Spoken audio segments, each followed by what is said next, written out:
Trishal two Balipara রোডে শেখবাড়ি মোড়ে কিছুক্ষণ আগে অর্থাৎ সন্ধ্যা আনুমানিক 6টার দিকে কিন্তু আজকে এই মর্মান্তিক দুর্ঘটনাটা ঘটে।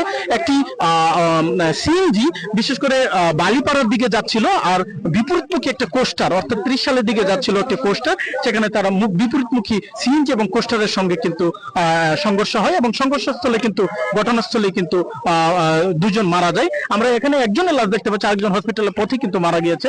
এই অ্যাক্সিডেন্টে যার ওয়াইফ এখানে ঘটনাস্থলে মারা গেছে, আমরা ওনার সাথে কথা বলছি। আচ্ছা, আপনি একটু বলুন তো কিভাবে দুর্ঘটনা ঘটেছে, কয়টার দিকে ঘটেছে?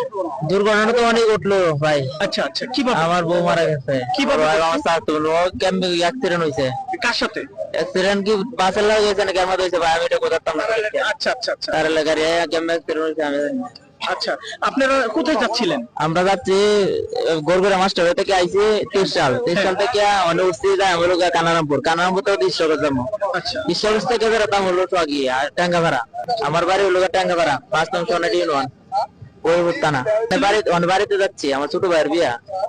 এই বালিপাড়া রোডে যাচ্ছিল? হ্যাঁ, বালিপাড়া রোডে যাচ্ছিল। বড় বাসে জি।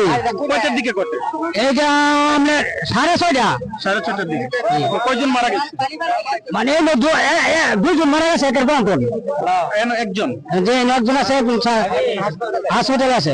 হয়তো মনোরম হয়ে গেছে, ভালো ডেয়ারে ওদের গুডে যদি না দেখতো দুর্ঘটনা না হইতে পারতো আর কি। শুধু দর্শক শ্রোতা, আসলে মেইন রোডে এভাবে ইটের খোয়া কিংবা ভালো ফেলতে পারে কিনা এটিও কিন্তু একটি নিয়ে প্রসেসিং বিষয়, প্রশাসন দেখবে এবং এই কারণেই কিন্তু মূলত দুর্ঘটনা ঘটতে পারে বলে এলাকাবাসী সেই আশায় প্রকাশ করছে। Janatul Faruki, IBM television.